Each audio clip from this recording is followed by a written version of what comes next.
కులంతో సంబంధం లేకుండా ఏ కులంలో పుట్టినా కూడా ఎదిగే అవకాశాలు ఇచ్చే సమాజం కావాలన్నా. బీసీలకు 42% రిజర్వేషన్లు ఇవ్వడానికి జయప్రకాష్ నారాయణ వ్యతిరేకమా? కులాలు నిజం ఈ దేశంలో అప్పుడు సార్ కొన్ని వందల ఏళ్ల పాటు కుల వ్యవస్థ పుట్టుకతోనే మనిషిని ఎక్కువ తక్కువ చేసింది. కాబట్టి వివక్ష ఉన్నది. వీళ్ళందరికీ మీరు సమానం అయిపోయినారు, అంతా కలిసి రండి ఓటేయండి అని చెప్పంటే చాలదు. సౌవేధ్య కావాలి సమాజంలో. కాబట్టి ఇదిగో మీ బాధని గుర్తించాం, అన్యాయాన్ని గమనించాం, దానికి ఏర్పాట్లు చేస్తాం, ఓకే టైం పడుతుంది, కానీ ఈలోగా ఇదిగో అని చెప్పి ఏర్పాటు చేశాం. అది రిజర్వేషన్. ఓకే ఎందుకని 10 ఏళ్ళు పెట్టారు?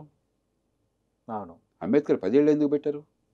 అంబేద్కర్ చిత్తశుద్ధులు మనం కాదన్నాం కదా. అవును, 10 ఏళ్లలో ప్రతి బిడ్డ ఎదిగే అవకాశాన్ని మంచి విద్య ద్వారా ఇతర ఏర్పాట్ల ద్వారా చట్టబద్ధ పాలన ఏర్పాటు చేస్తామని చెప్పని ఆయన నమ్మి ఈలోగా ఇదిగో మీకు ఓరట కలుగుతుంది, 10 ఏళ్లలో అందరూ సమానంగా ఉండే వ్యవస్థ రాజ్యం వరకు ఏర్పాటు చేస్తుంది. ఓకే మనం ఏం చేసాం? రాజ్యం ఏర్పాటు చేస్తుంది 10 ఏళ్లలో అనుసరించి మర్చిపోయినాం.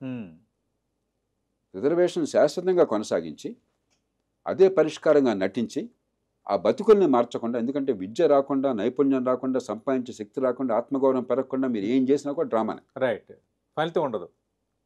ఆ బతుకుల్ని మాత్రం అట్లాగే ఉంచి నిరంతరం కూడా పరాధీనులుగా మార్చేసి కులాల మధ్య తంపులు తీసుకొచ్చి ప్రజలను ఓట్లు వేసి యంత్రాలుగా మార్చేసి డ్రామాలు ఆడుతున్నాం. 42% 30% అని ఈ గ్యాస్ పక్కన పెట్టేద్దాం, నిజాయితీగా మాట్లాడదాం. కానీ నా సమస్య అంతకంటే పెద్ద సమస్య. రిజర్వేషన్లు ఇచ్చిన మాత్రం చేత జీవితాలు బాగుపడినాయా? పడలా. ఎందుకు పడలేదు? ఎందుకు దాని మీద దృష్టి పెట్టలేదు? ఎందుకు చదివి ఇంత అధ్వానంగా ఉంది? ఓకే తెలంగాణలో 1,08,000 రూపాయలు ఖర్చు పెడుతున్నారు స్కూళ్ళలో. ముఖ్యమంత్రి గారు ఈ మాట శాసనమండలిలో చెప్పారు. మరి 16 ఏళ్ళు 18 ఏళ్ళు వచ్చిన పిల్లలకి 150 మంది గడియారం చూసి టైం చెప్పడం ఎందుకు రాదు? 150 మంది ఎన్ని గంటల నిద్రపోయే రాత్రి లెక్క చేయమని చెప్పండి, ఎందుకు లెక్క చెప్పలేకపోతున్నారు? రైట్, ఏమైపోయింది వ్యయం అంతా? 190 మంది డిస్కౌంట్ చెప్పలేకపోతున్నారు.